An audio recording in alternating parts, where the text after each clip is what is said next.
Praise the Lord. Hallelujah. Purihin po ang Panginoon. Magandang umaga sa bawat isa. Amen. Hallelujah. Sabi mo nga, good morning.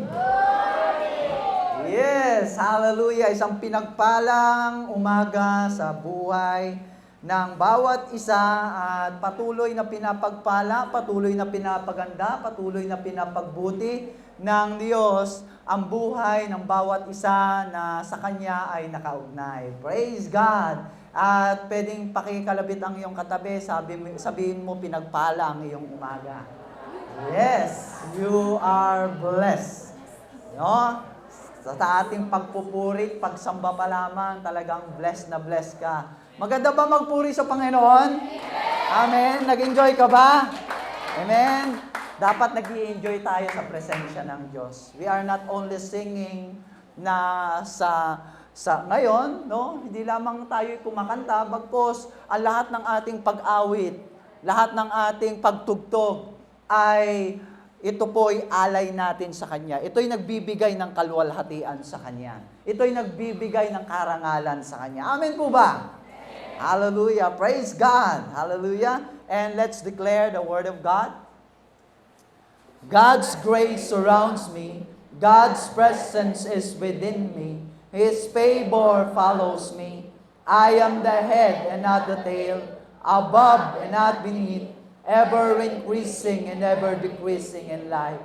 I am transformed to be like Jesus. I am strong and healthy and more than a conqueror. I am abundantly blessed in Jesus' name. Hallelujah. Father God in heaven, we thank you, Lord, for this opportunity once again, O God, that we come to this place, O Lord, and hear your instruction. I pray, O God, that you will give us wisdom and give us understanding to your word, Lord. I pray, O God, let our heart and let our mind, Lord, be open to your word, O God. Be receptive, O Lord, sa iyong mga salita upang sa ganon kami patuloy na pabutihin mo at pagandahin ang aming buhay bilang iyong Ecclesia. We give you glory, we give you honor, in Jesus' name we pray. Amen. Sa ating pong mensahe sa araw na ito ay pinamagatan kong Church with an Assignment. Church, which means Ecclesia. Ecclesia. E-C-C-L-E-S-I-A. Ecclesia. Okay? Ayan po yung sabi ng Biblia na kung saan ay ito ay hango sa wikang Greek na ang ibig sabihin, we are called from darkness to His marvelous light. Amen? Yan po yung pagkatawag sa atin ng Panginoon. At ako'y naniniwala na ikaw ay dinila ng Diyos dito dahil ikaw ay may assignment. Amen? Sabi mo nga sa iyong katabi, dinala ka ni Lord dito dahil may assignment ka. Amen? May assignment ang bawat isa sa atin. Hindi lamang doon sa classroom, no? Hindi lamang doon sa school o sa DBBS. Hindi lamang doon yung assignment natin. Bagkus, bilang isang tao, ay pinagkaluban ka ng assignment ng Panginoon. Amen? Pero maganda na pag-aralan natin kung ano ba yung kasalukuyang nangyayari ngayon dito sa mundo. Ano ba yung kasalukuyan? Ano ba yung nangyayari ngayon? Upang sa ganon, lubos mong maunawaan yung iyong assignment bilang isang church. Sino yung church? Tayo. Amen? Tayo po yung church. Tingnan po natin dito sa next slide. Sabi niya, dangers of the last days. Tayo po ngayon ay nasa huling kapanahunan na. Amen? Ang nag-start ang huling kapanahunan ay yung dumating ang Panginoong Jesucristo. First Advent. Nag-start na yung huling kapanahunan. At ngayon ay tayo ay nasa huli at huli ng kapanahunan. Last of the last days. Na kung saan ito ay inilarawan ng Diyos kung ano ang nangyayari. At ano ang mangyayari sa huling kapanahunan. Sabi niya, sa huling kapanahunan, dito sa 2 Timothy chapter 2, verse 2 Timothy chapter 3, verse 1, sabi niya, dapat mong malaman na sa huling kapanahunan ay darating ang panahon ng kaguluhan. Sabi niya, this know also that in the last days, perilous time shall come. Ano ba ang perilous time? No? Back to the slide, please. Sabi niya ganon, in the perilous times will come. Sabi niya nga, the word translated perilous has idea of troubles. So sa kapanahunan po ngayon, na sabi niya ganon ay mapanganib, ay talagang puno ng kaguluhan. At sabi niya, troubles, difficulty, and stressful situation. Hindi lamang talaga magulo, kundi mahirap mabuhay. Bilang isang Kristiyano, ay talagang napakahirap mabuhay ngayon. Kung totoo nga ba talagang Kristiyano ka, talagang nararamdaman mo yung challenge bilang isang Kristiyano na namumuhay ka dito sa mundong ito. Na kung saan, we have talagang stressful yung mga sitwasyon natin ngayon. Bakit? Bakit?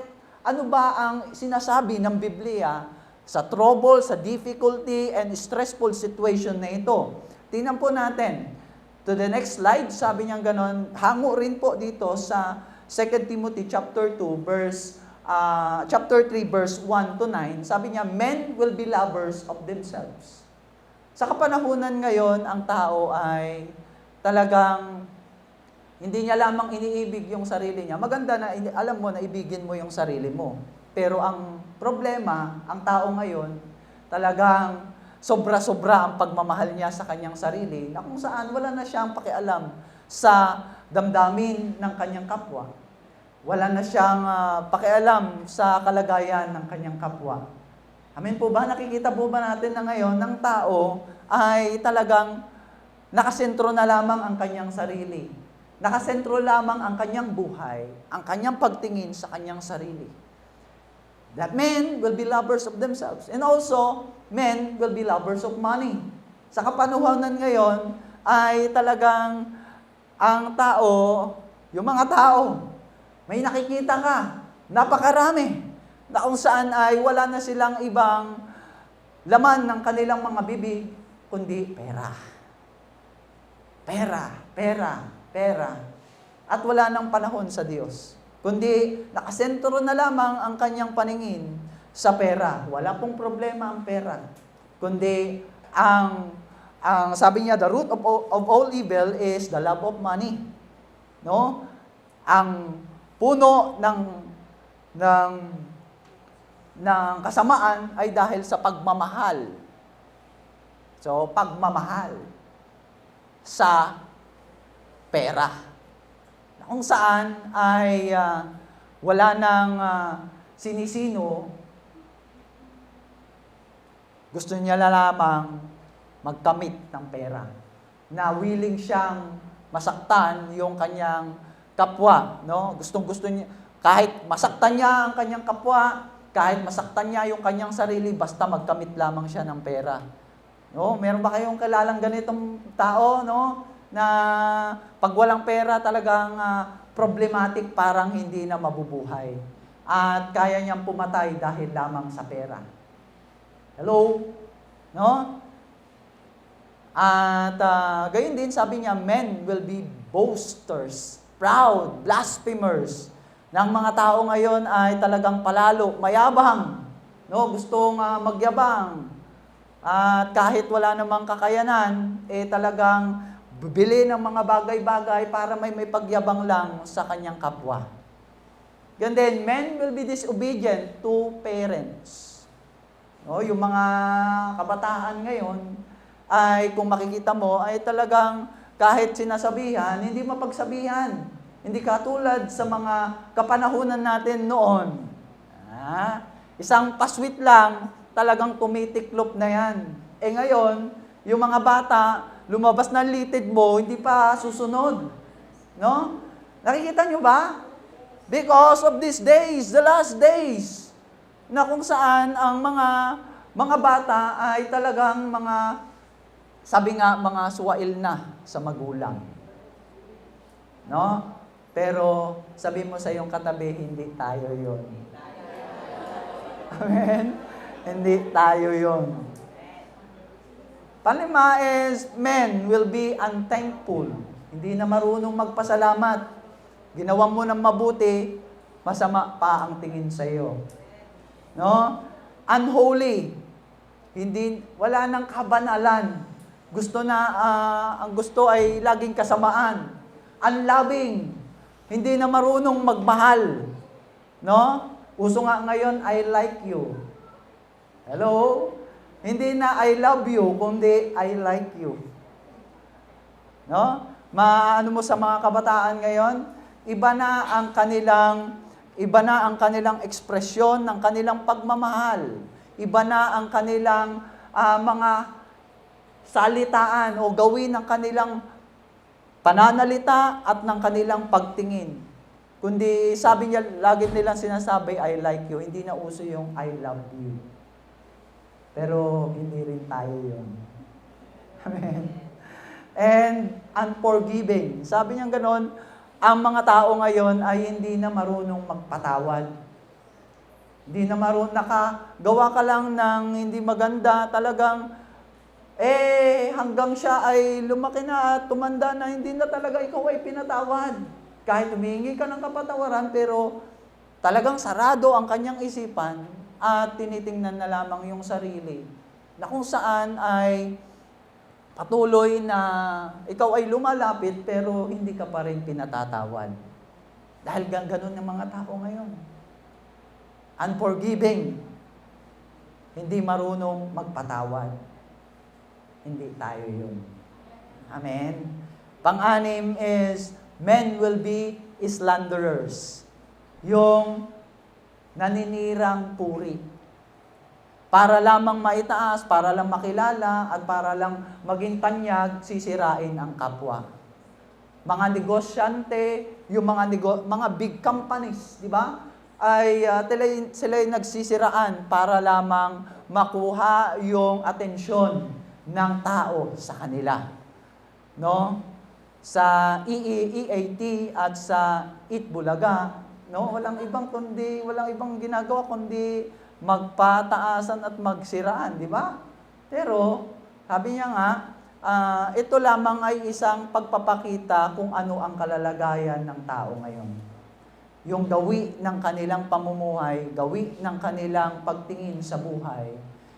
Gayon din, sabi niya, ang mga tao ay men will be without self-control. Wala nang control sa sarili. Tama po ba? Ang mga tao ngayon wala nang control sa sarili. Kaya nga merong drug addiction. Tumataas ang dami ng mga drug addiction, ng drug addicts, and alcoholic. No? Wala nang kontrol eh. Gayon din, mobile games addict, gadget addict. No? Hindi mabubuhay kung wala ang cellphone, kung wala ang paglalaro ng mobile games.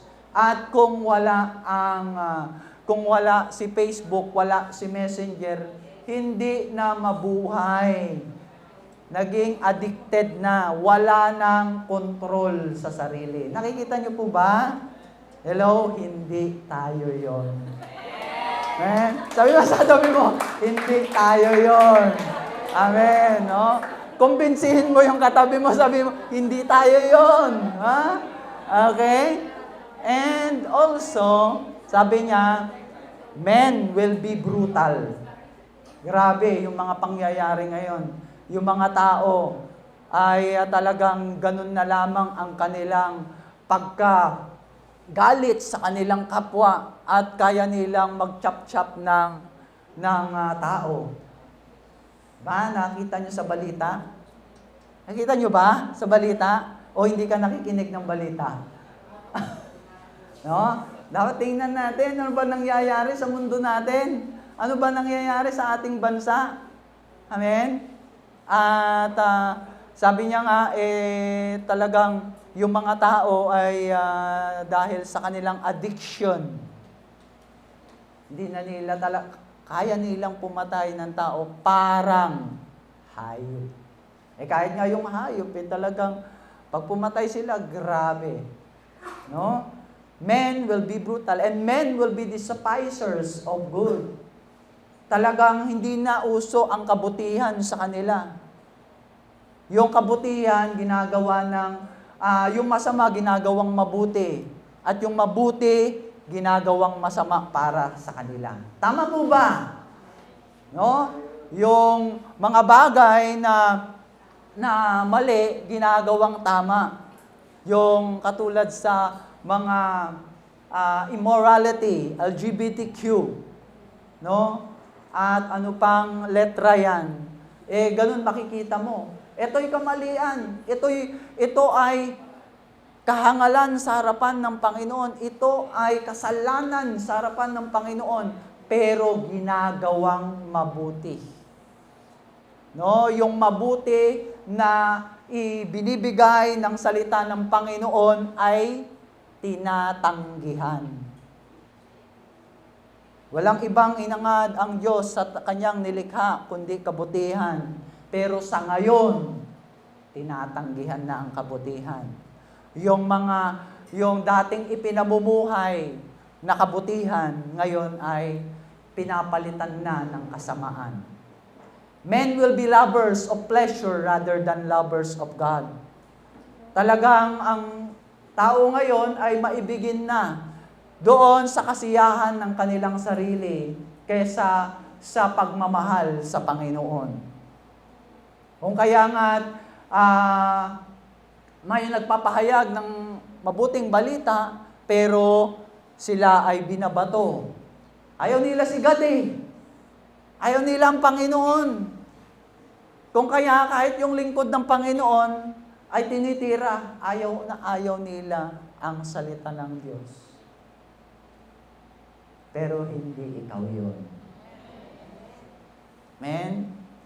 And having form of godliness but denying its power. Alam nyo, yung makadiyos, alam mo, makadiyos eh.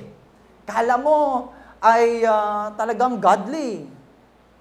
Kala mo holy. Alam mo ang verse sa Bible.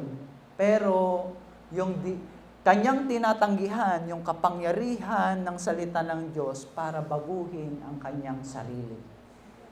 It's like a salad. Sino nakapunta sa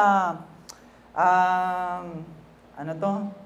Ang tawag dito sa may 14, yung restaurant na kapag pumunta ka doon sa salad bar, di ba? Yung may salad bar na Rico's, yan. Sino nakapunta sa Rico's?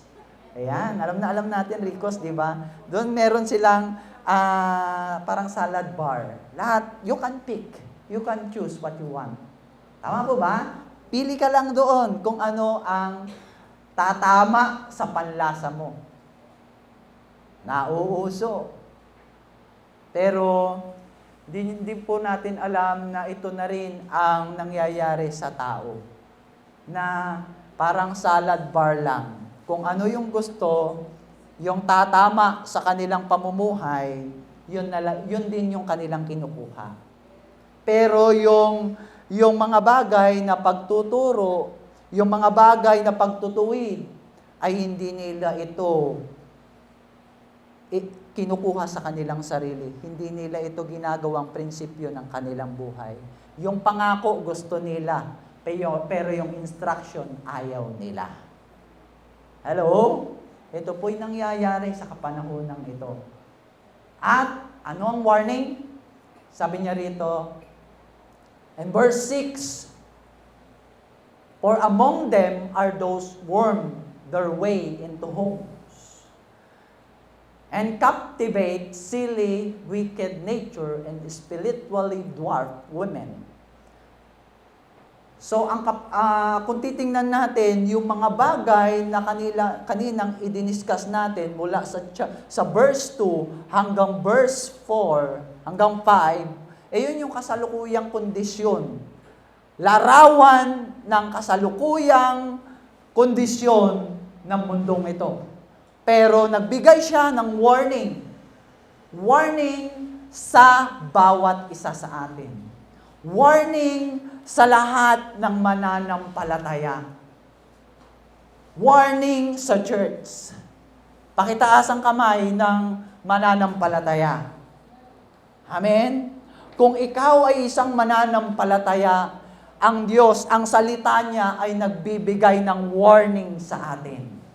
At ang sabi niya sa atin, na sa kapanahunang ito, ang gawa ng kaaway, yung i-discuss nating 11, ito ay nangyayari na at maaaring makapasok sa iyong tahanan. Amen? Ang mga bagay na nangyayari sa kasalukuyan, sa mundong ito, sa tao, sa mundong ito, ay maaaring makapasok sa tahanan ng isang mananampalataya. Maaaring makapasok sa iyo, kapatid. Maaaring makapasok sa iyong buhay, o maaaring makapasok sa iyong tahanan mismo, na kahit kayo ay naglilingkod, buong sangbahayan mo naglilingkod, pero dahil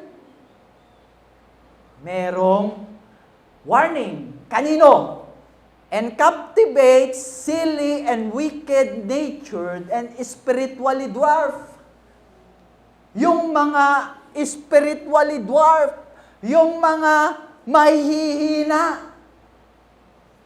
Kapag ikaw, sabi ko nga noong nakaraan, kailangan kang maitanim. Bilang isang Kristiyano, mananampalataya ay kailangan mong maitanim. Pero kung ikaw ay nag-resist and denying the power of God to change you, you will become spiritually dwarf. You will become bonsai. Wala dito nun, pakisabi. Men, walang spiritually dwarf dito. Yung sinasabing spiritually dwarf po dito, ay mananampalataya, siya ay nag-church, pumupunta sa church, pero walang application ng Word of God na kanyang pinapakinggan. May pagtutuwid, pero tinatanggihan ang pagtutuwid. Hindi makaugat. Yung bonsai, di ba? Yung ugat niya lamang ay kukunti. Yung kanyang katawan, malaki, pero yung kanyang mga ugat ay maliliit. Hindi nakapailalim ang kanyang ugat. Ito yung warning. Kaya kapatid, bilang church, meron kang kailangang gawin. May assignment ka. Ayaw ni Lord na mahina ang kanyang church. Gusto ni Lord na ang church, ang mananampalataya, church of the living God, ay matatag. Sabi niya po rito, and next slide, church in the last days, and 2 Timothy chapter 3, verse 10. But you, sabi niya ganon, ang church sa huling kapanahunan, at sabi niya dito, but you, tayo bilang isang mananampalataya, tayo na sumusunod sa doktrina ng Panginoong Jesucristo, tayo na nagpapahubog at nagpapasailalim sa kapangyarihan ng salita ng Panginoon. Sabi niyang ganon, tayo na bilang isang eklesya, ang mga mananampalataya, ay may kailangang gawin. Meron tayong pagkakaiba. When God said unto His Word, but it means to make difference. Sinabi niya doon sa mga naunang talata, unang-una in verse 1, perilous time will come. At ito, yung kondisyon, sinabi niya, inilatag niya, that perilous time is coming and is creeping unto the door of the wicked Christian, the dwarf Christian, pero sabi niyang ganon, hindi ikaw yon, but you. It is a division. God is making a division. That God is saying that we have to make difference. As a church of the living God, that we have to make a difference in this world. Hindi tayo hindi makikita ng mundong ito ang liwanag ng Diyos kung ikaw ay kaparehas ng pamumuhay ng mundong ito. But you,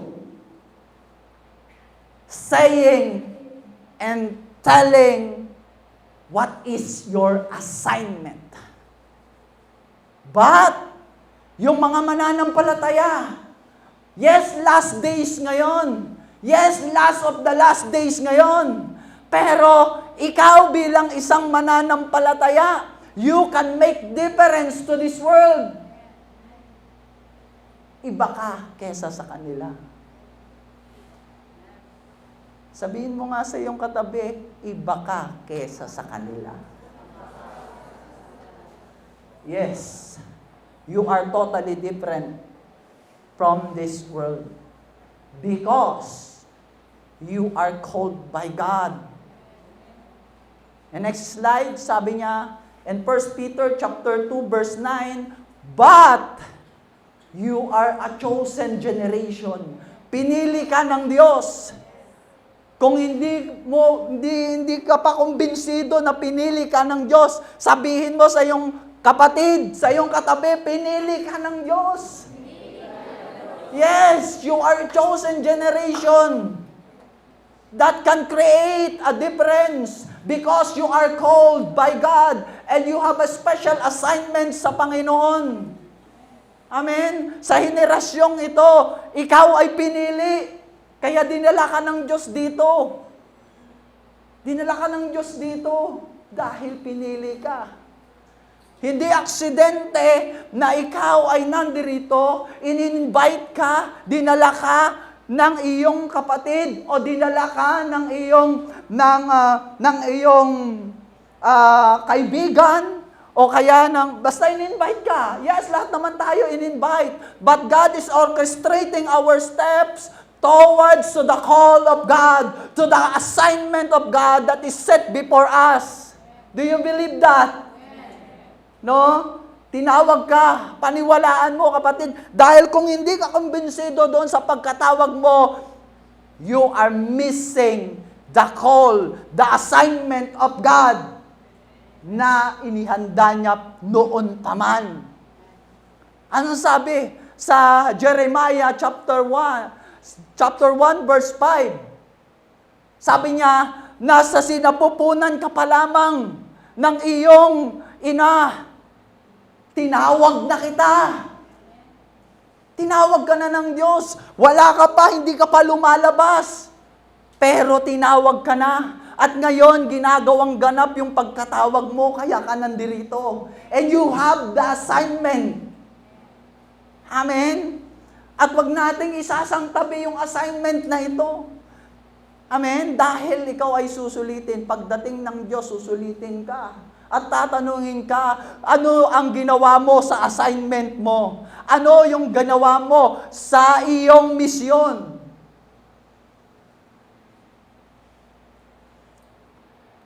Amen. Tahimik kayo. And napakaganda ng kagustuhan ng Diyos sa bawat isa sa atin. Ang sabi niya, Church, God has given everyone an assignment.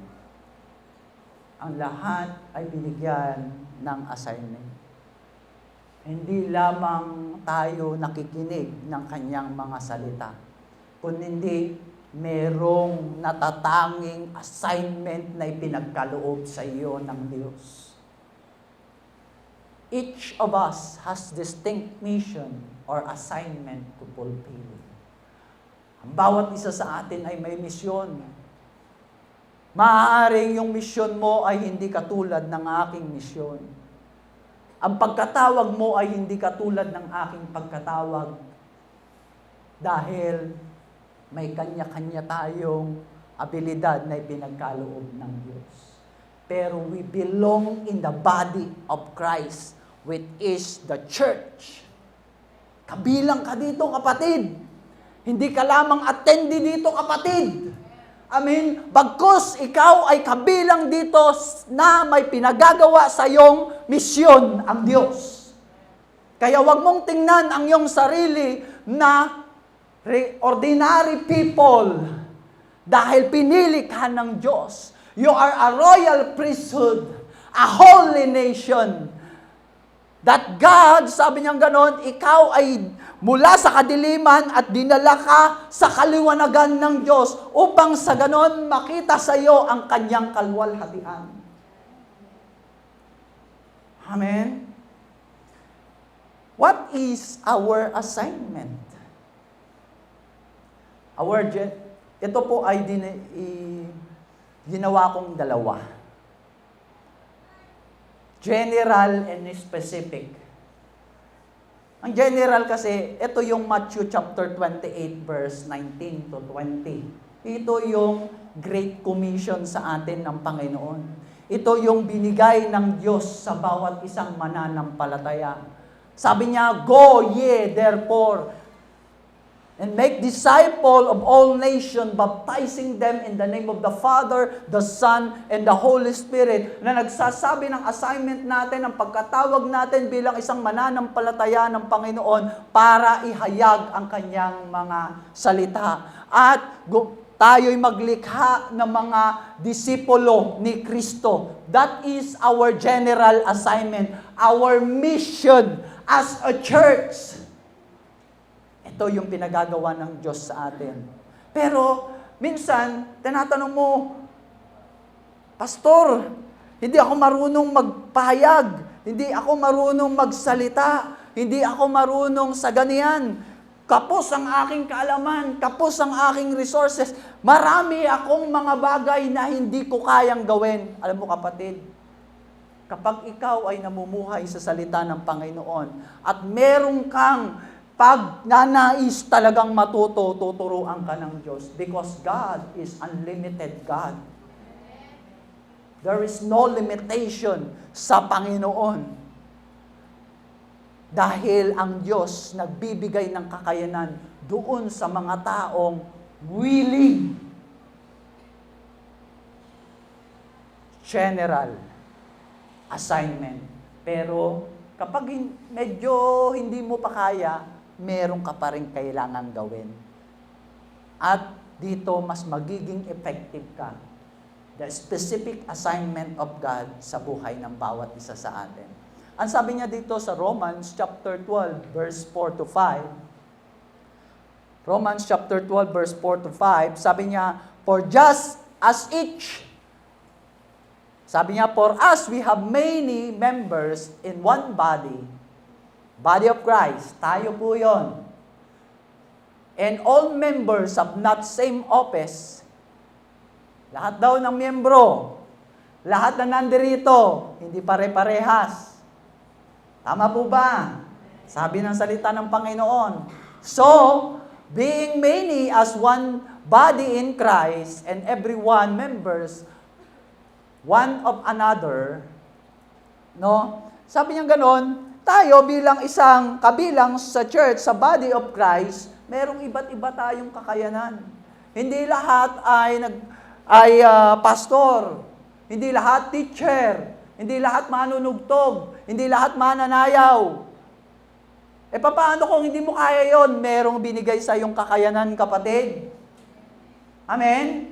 As a church, we have a mission, we have an assignment. And ang church hindi makasusulong kung wala ang isang parte ng katawan. Parte ka ng katawan. At may assignment ka, yes. Ito yung general assignment natin as a church. Susulong tayo, magpapahayag ng salita ng Diyos. Pero hindi lahat preacher. Hindi lahat tumutugtog. Hindi lahat mananayaw. Hindi lahat ay nagbabahista o kumakanta. Dahil yung iba, tinawag doon sa kakayanang ipinagkaloob sa kanila ng Diyos. Kung ang kakayanan mo magluto ka ng buong mong puso. Amen? Para sa kalwalhatian ng Diyos.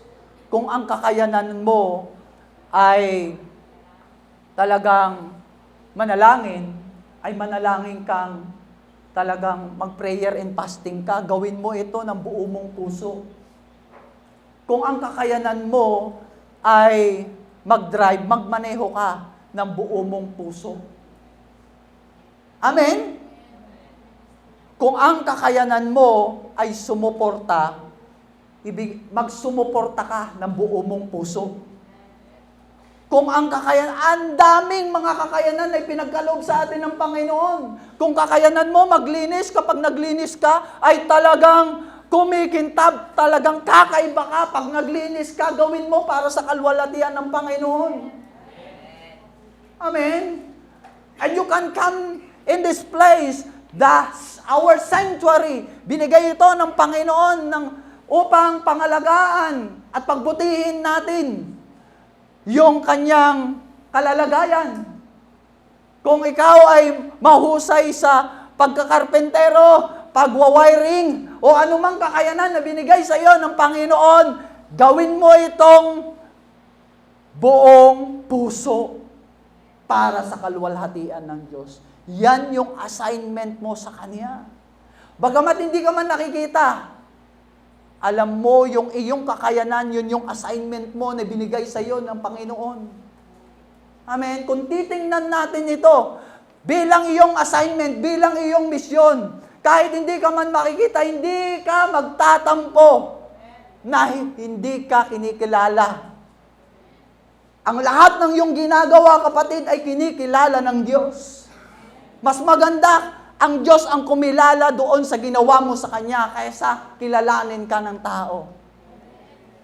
Amen? Dahil si Lord, kapag kinilala ka, God will give you a reward doon sa ginawa mong assignment.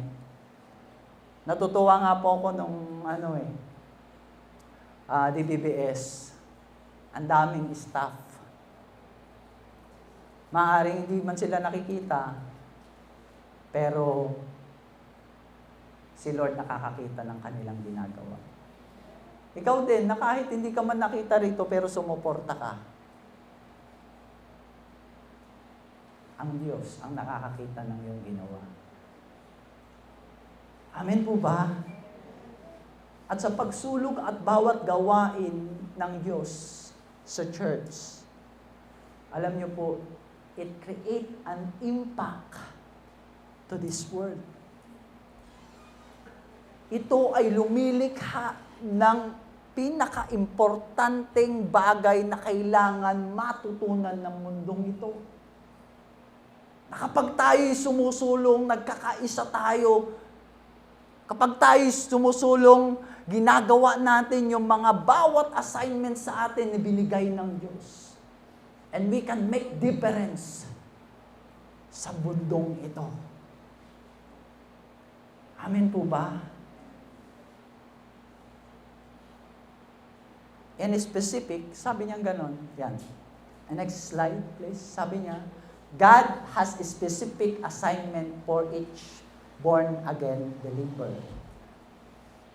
Ang Diyos ay nagkaloob sa iyo ng natatanging assignment. Pastor, hindi ko pa alam eh. Diba, mayroong mga ganong katanungan. Paano hindi ko pa alam, Pastor? Kailangan meron kang big D. Sabi mo nga sa iyong katabi, kailangan may big D ka. Oo. Para malaman mo at magawa mo yung specific purpose, specific assignment na ibinigay sa iyo ng Panginoon. The big D is the big desire. Dapat may desire ka. Malaking yung desire mo para maglingkod sa Diyos. Malaki yung desire mo para magbigay ng kalwalhatian sa Diyos. Malaki yung desire mo para gawin yung assignment mo. Malaki yung desire mo para mag-create ng pagbabago sa mundong ito. Mag-create ng kakaiba kaysa sa gawi ng mundong ito. Amen? And we must discover this talent.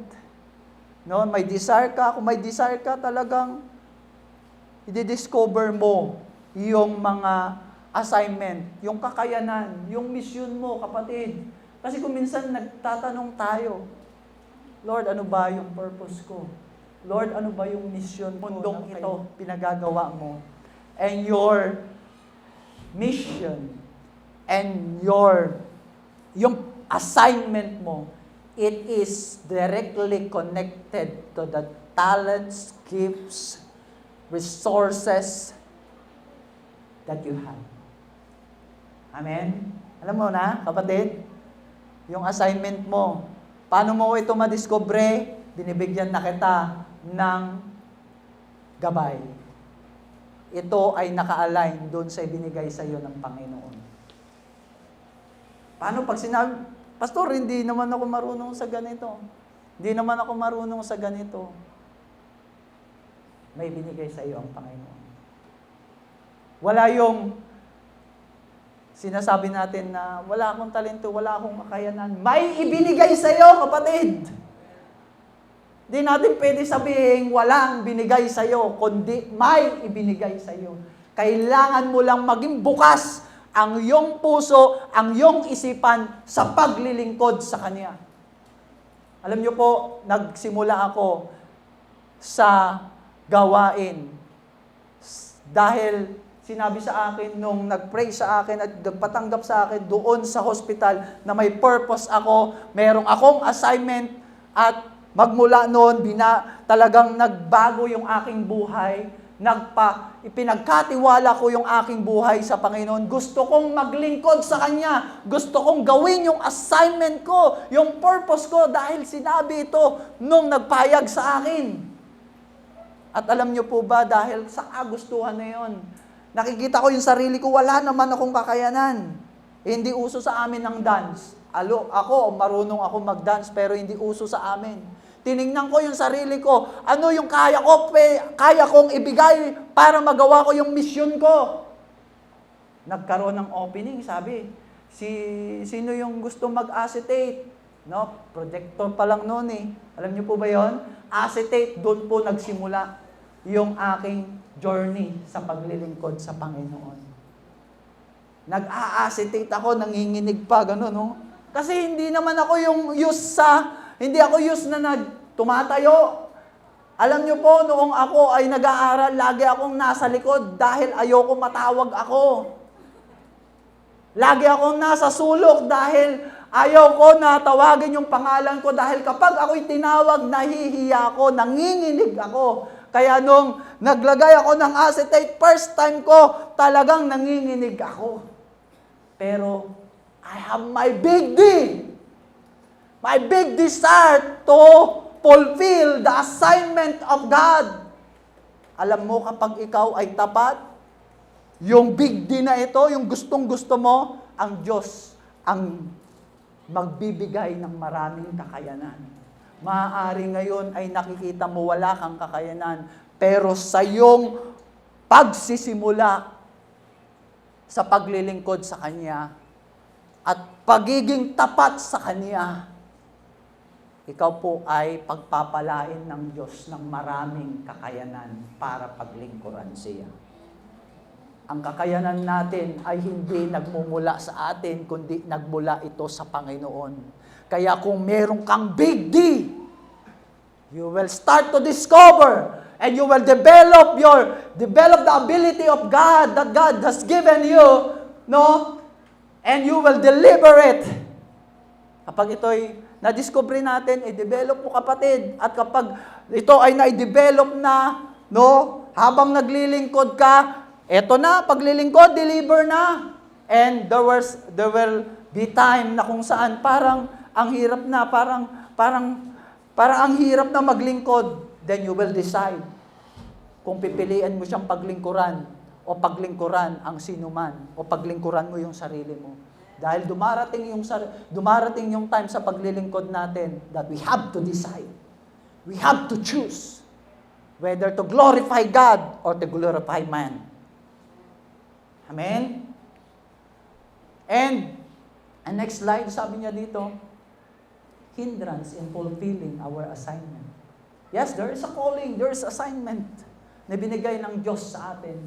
Pero, people or Christian, the church, began to be complacent. Nagsisimula na maging kampante.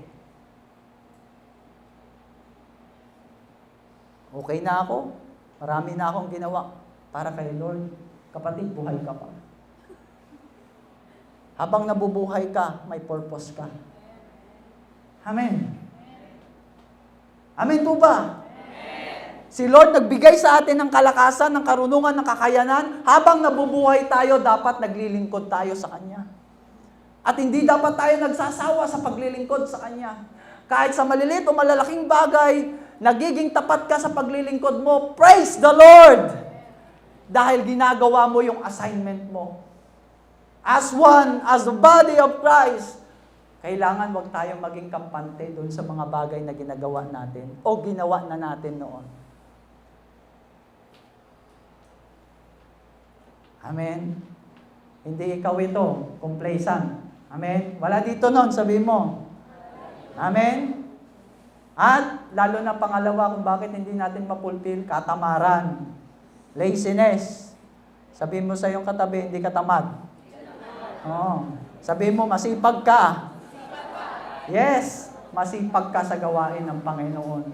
Ginagawa mo lahat ng makakaya mo para sa Kanyang kalwalhatian. You are not serving men, but you are serving the living God. Amen po ba? Palapakan po natin siya. Praise the Lord. And sometimes, yung hindrance natin, carnality.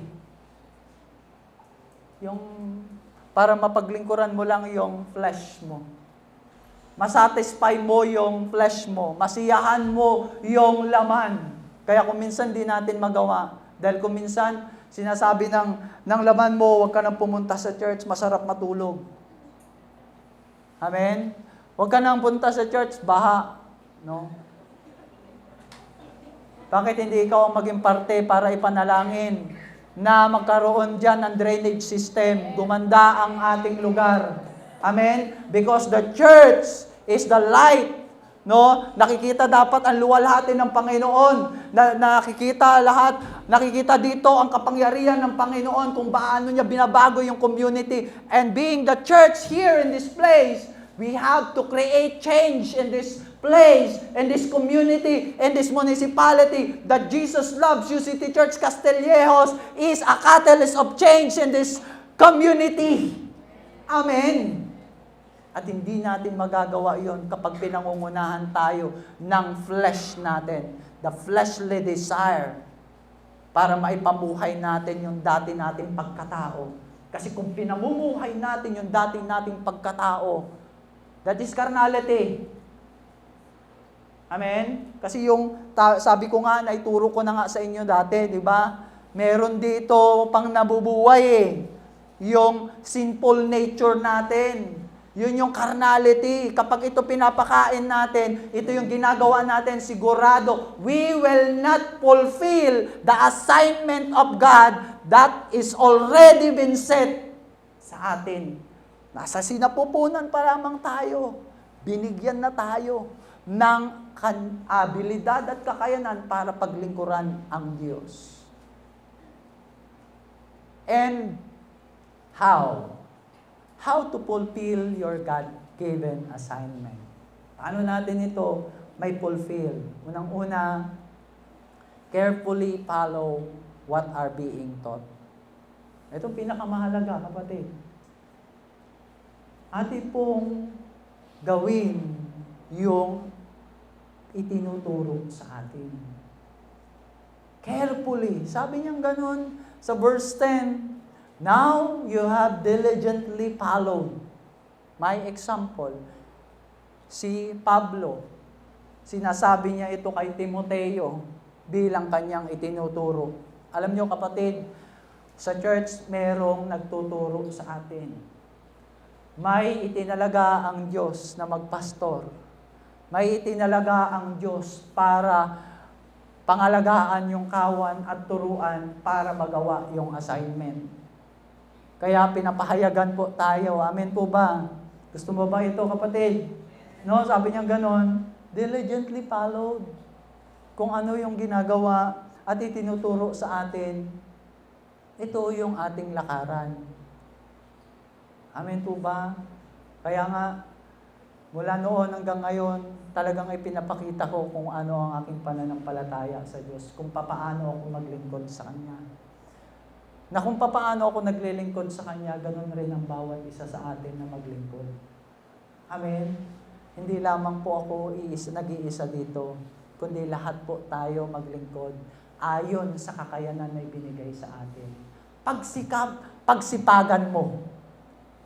Sabi mo sa iyong katabi, masipag ka sa gawain ng Diyos. Amen?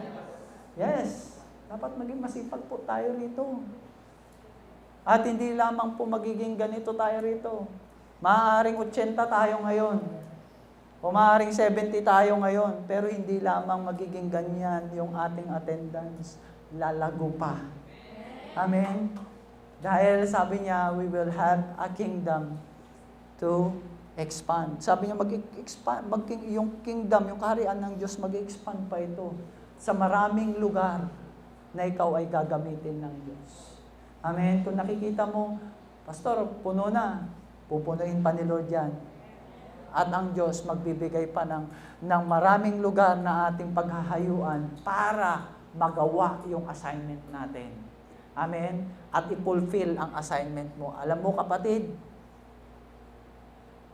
lahat ng ginagawa mo natin para sa church na ito, kabahagi ka. Amen? Now, you have diligently followed my teaching, conduct, purpose, faith, patience, love, and steadfastness. Pag sinabi natin careful, talagang, kung ano yung, talagang tinitingnan mo. kung ano yung ginagawa. No? Meron po akong nilagay dyan, follow. Ano bang ibig sabihin ng follow? Accompany. Patuloy natin na pag sinabing accompany, kasama. Si Pablo, lagi niyang kasama si Timoteo. Kanyang tinuturuan. Kung ano man yung natutunan ni Pablo sa kanyang paglilingkod at tinuro ng Diyos sa kanya, tinuturo niya ito kay Timoteo. Kaya nga sabi niya doon, carefully follow. Kung ano, kasama ka sa paglilingkod, isinasama ka sa paglilingkod, praise the Lord. At ito yung nagiging kaparaanan para ma-disciple ka at para magawa mo yung mission mo. Amen? And to know all about, pag sinabi natin, follow, alam mo na kung paano maglingkod kay Lord, kailangan mo lang gawin. To investigate. Kapatid, pag sinabi natin follow, investigate rin pala. Yes, we have to investigate. Investigador ka pala, kapatid. Paano yun? Bilang isang Kristiyano, bilang isang disciple, kailangan mong imbestigahan ano yung ginagawa, yung mga bawat detalye. Di ba yung mga investigator, yung detail ng pangyayari, pinag-aaralan nila. Ngayon, yung mga bagay at detalye na itinuturo sa atin ng Panginoon, kailangan mong imbestigahan, tingnan mo, aralin mong maigi. At kung ano yung pinamumuhay ni pastor at kanyang mga sinasabi, tingnan mo at kung ano yung matututunan mo na maganda, mabuti, na para sa kalwalatian ng Panginoon, yun ay i-apply mo sa sarili mo. Kikita mong hindi maganda, wag mong gayahin. Amen? Hindi yung gaya-gaya lang. Ito, karaniwan kasi yung kung ano yung hindi maganda, yun yung ginagaya eh. Kaya nga sabi niya yung follow dito, investigate. Tingnan mo maigi kung ano yung mabuti sa kalwalhatian ng Diyos. Kaya nga maraming kulto, di ba? Kasi nga, hindi inimbestigahan kung ano yung dapat ipamuhay. Sunod lang ng sunod, pero hindi naman dapat yun ang susundin. Hello? We have to investigate. We have to carefully study the Word of God. We have to carefully study what is been taught to us. Ano yung mga bagay na itinuturo sa atin ng nagtuturo sa atin. Tinuturo ni pastor. Amen? At kapag nakikita naman natin na ikabubuti natin ito, yun gawin natin. Amen? To attend. Pag-follow pala, laging attend. Oh. Pag may sinabi, attend ka, kapatid, umattend ka. Para sa ikalalago mo at sa ikagaganap ng assignment mo, kapatid. Attend, to conform, sumunod doon sa ipinag-uutos sa atin. And next is, be a good steward of your purpose. Maging mabuti tayong katiwala ng layunin natin. Wow, kakaiba to no? Kailangan kasi maging mabuti tayong katiwala ng ibinigay na purpose sa atin ng Panginoon. May purpose ka. Kaya lang kung minsan at karamihan sa atin, hindi tayo nagiging mabuting katiwala ng purpose natin. Kasi pag sinabing katiwala, ibinigay sa iyo ito ng Panginoon. Amin po ba? Yung purpose mo, binigay ito sa iyo ng Lord eh. Now, sabi dito sa 2 Timothy chapter 3 verse 10, but you have carefully followed my doctrine, manner of life, purpose. Yung purpose na ibinigay sa atin ng Panginoon, kailangan nating gawin. May layunin ka, kapatid. At bilang mabuting katiwala ng layunin, kailangan ginagawa natin. And next slide, please. Sabi niya, purpose as setting forth. Plan, purpose, will. At ito nagustuhan ko, consecrated. Hindi lamang pala yung purpose natin, ito yung plano ng Diyos sa atin, layunin ng Diyos sa atin, kalooban ng Diyos natin para gawin natin, pero sinabi niya consecrated. Alam mo yung kapatid, yung purpose mo, yung layunin mo, consecrated yan para sa iyo. Ibig sabihin, ikaw ay sineseparate ng Diyos para sa paglilingkod. Yung buhay mo ay talagang inihihiwalay ng Diyos sa paglilingkod. Amen po ba? Parang bread sa 12 tribe of Israel. Yung bread na yon ay para sa 12 tribes of Israel. Ganon din kapatid, yung bread na ito, yung purpose na ito na ay naka-predetermination. Ibig sabihin, noon pa man, ito na ay ipinagkaloob sa iyo ng Panginoon.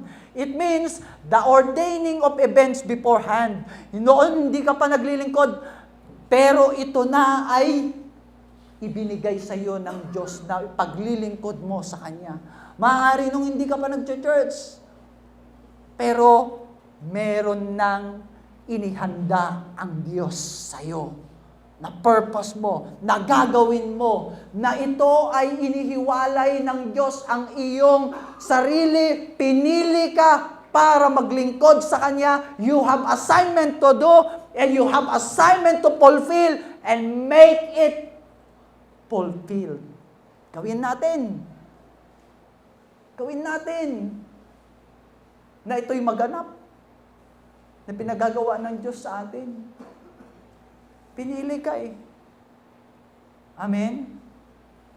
Sa dami ng mga tao, pinili ka ng Diyos.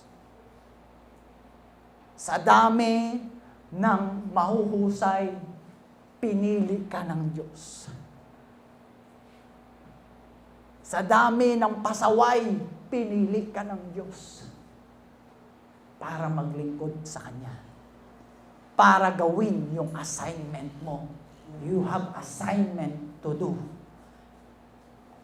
And next slide please, sabi niya in Daniel chapter 11 verse 32, and such as do wickedly against the covenant shall corrupt by flatteries, but the people, who is the people of God? Taas ang kamay.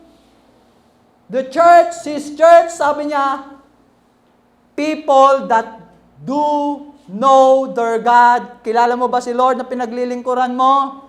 Amen. Shall be strong, malalakas, matatatag, and do exploits. Sabi niya ganon. Gagawa ng mga dakilang bagay para sa kalwalhatian ng Diyos.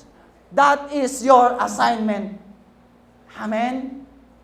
Kaya sabi niya, dapat maging malakas at matatag tayo sa paglilingkod natin sa Panginoon. Dahil yung mga bagay-bagay na ating kaharapin ay hindi basta-basta. There is a danger, there is difficulty. There is difficulty in serving. But kahit mahirap ang paglilingkod at marami kang kinaharap, marami mang mga troubles sa paglilingkod mo, sabi niya ganon, gawin mo ito at gumawa ng mga dakilang bagay sa Panginoon. Alam mo, magiging dakila ang isang bagay kapag kahit sa kabila ng mga bagay na kahirapan para maglingkod, gumagawa ka. Naglilingkod ka. Binibigay mo yung the best mo para sa Panginoon. Ginagawa mo yung mga bagay na mahusay. Kahit umuulan, kahit bumabagyo, ginagawa mo yung the best mo. Amen? Great exploits. At hindi pa lamang ito. Dahil kung hahayo tayo, kapatid, maraming mga challenge. Pero sana, maging kabahagi ka nito para magawa mo yung mission mo. Amen po ba? Amen. Gusto mo ba ito, kapatid? Amen. Praise the Lord. Prioritize your God-given purpose and surely you will be successful. Unahin mo ito, kapatid. Unahin mong gawin yung layunin mo at siguradong magiging matagumpay ka sa iyong buhay. Dahil ang katagumpayan natin ay yung mga bagay na pinagagawa sa atin. Magiging matagumpay ka lamang kung ginagawa mo yung layunin mo, kapatid. Kaya unahin mo itong gawin at siguradong magiging matagumpay ka. Amen po ba? Seek ye first the kingdom of God and His righteousness, and all these things shall be added unto you. And last, ask God to reveal things to you. Be persistent in your asking. Patuloy tayong humingi sa Panginoon. Because sometimes, you cannot understand the things of God. Amin po ba? Minsan hindi mo maunawaan eh. Minsan hindi mo rin maunawaan kung ano yung nararamdaman mo. O hindi mo nauunawaan, hindi mo alam yung gagawin mo. Patuloy lamang tayong humingi sa Panginoon na ipaunawa niya sa atin yung mga bagay-bagay. Kaya nga kapatid, kapag may pinapagawa sa atin si Lord at hindi natin maunawaan, huwag kang mag-complain. Huwag kang mag-speak against to the instruction. Kasi yung mga tao minsan, di ba, pag hindi nauunawaan natin, yung sa isang tao, kapag hindi natin nauunawaan yung pinagagawa sa atin, kuminsan, dahil hindi natin maunawaan, kinukontra natin eh. Hindi maarok ng ating isipan yung pinagagawa sa atin ngayon, ang gagawin mo na lang, ang last resort ng tao, kagaya ng ginagawa ng mundong ito, is to rebel. Maging rebellious. Kontrahin yung sinasabi. Kaya nga, yung mga Israelita hindi nakarating doon sa lupang pangako. Yung unang kasama ni Moses, and even Moses hindi nakapunta doon dahil patuloy na, Why Lord, bakit? Bakit mo kami dinala dito? Bakit mo kami, papatayin mo ba kami dito sa Egypto? Dinala-dala mo kami rito. Hindi kasi maunawaan yung pinagagawa. At sa bawat bagay na hindi natin maunawaan, kailangan lang nating sumunod. Amen?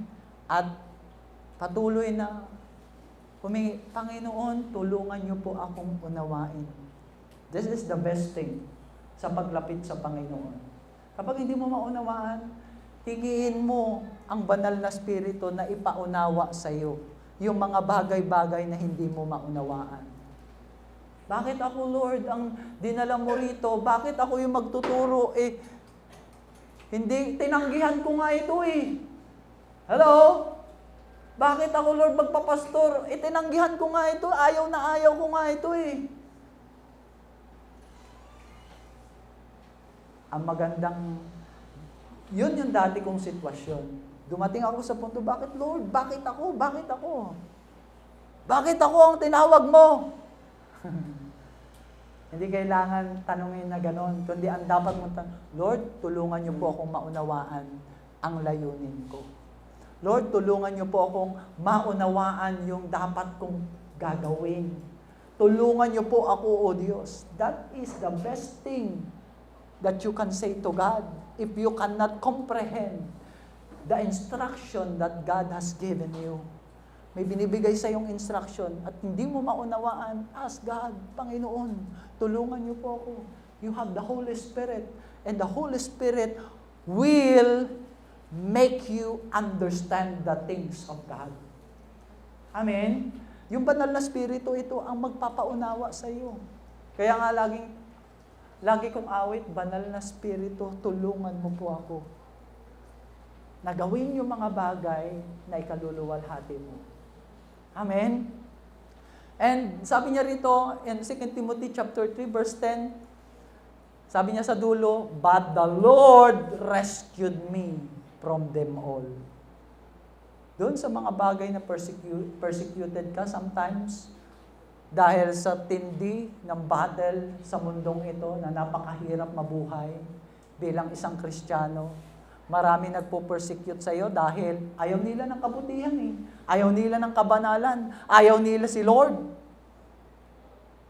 Sabi niya ganoon, but the Lord, ang Diyos. When we say the Lord, He is our Master. He is our Master. He is the final authority of our life. Kung siya ay kinikilala mong Diyos mo, you continue to depend on Him. Patuloy kang humihingi, Panginoon, tulungan niyo po ako. Ask Him to reveal the things of God. And if you know Him as your Lord, He will surely rescue you. Talagang tutulungan ka niya. Gagabayan ka niya. Iingatan ka niya. Yan po yung Diyos natin. Kailangan lang magpasailalim ka doon sa Kanyang sovereignty sa buhay mo. Magpasailalim tayo sa paggogobyerno ng Diyos. Kailangan tanggalin natin yung paggogobyerno natin sa buhay natin. Hayaan natin ang Diyos ang siyang maggobyerno o manguna, mamahala sa buhay natin. Mula nung tinanggap natin siya bilang Panginoon at tagapagligtas ng ating buhay, tinanggap mo siya bilang Panginoon mo, which means He has the authority, the final say sa lahat ng gagawin mo, kapatid. Upang sa ganun, magawa mo yung assignment mo. Kahit napakahirap gawin, pero magagawa mo. Why? Because God is ruling. God is leading you to the things of God. Amen po? And when you say Lord, sabi niya nga, Master, this can be title of address to a person of higher status, a master of property or slaves. Ibig sabihin, siya yung nangunguna sa atin, tayo ay Kanyang alipin. Ito po yung pagtingnan natin na tayo ay pare-parehas na manggagawa ng Diyos. Na kung saan magbibigay ng kalwalhatian sa Kanya. And ito yung mangyayari sa atin. Self-sufficiency to Holy Spirit dependency. Dati, ngayon, you are relying sa sarili mo. Dahil yun tayo Nakarely tayo dito sa sarili nating pangunawa, sa sarili nating kakayanan. Pero sinasabi ng Panginoon, sa umagang ito, to fulfill your assignment, you have to depend on the Holy Spirit. Sabi niya sa John 14:26, but the helper, the advocate, the comforter, the intercessor, the counselor, the strengthener, stand by. Lagi sa iyo, kapatid, lagi mo siyang kasama. Hindi ka nag-iisa sa paggawa ng layunin mo, kapatid. Para magawa mo yan, lagi siyang nandiriyan para sa iyo. Hallelujah!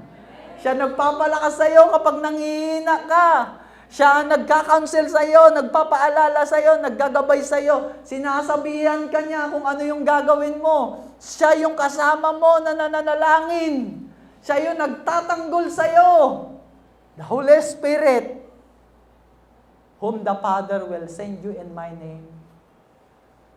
He will teach you all things, and He will help you remember everything that I have told you. At bilang isang Kristiyano, you have to depend. Alisin na natin yung pagsalig natin sa kakayanan natin, sa pangunawa natin. Bagkus, sumalig tayo, dumepende tayo sa pagkilos ng banal na Espiritu, pangungusap ng banal na Espiritu sa buhay ng bawat isa sa atin. For us to fulfill the God-given assignment sa buhay natin. Keep on the course to complete your assignment. That is the final word to you, kapatid. Church, you have an assignment. You have an assignment. Sabihin mo sa iyong katabi, you have an assignment. Keep on course to complete your assignment. Patuloy lamang tayong nakatuon dito. Mamaaring may mga nagdi-distract sa iyo ngayon, kapatid. Pero sinasabi ng Diyos, ituon mo lamang ang iyong sarili doon sa pinagagawa ng Diyos sa iyo upang sa ganun maging makumpleto mo yung mga bagay na inihanda sa iyo ng Panginoon. Tayo po'y tumayo.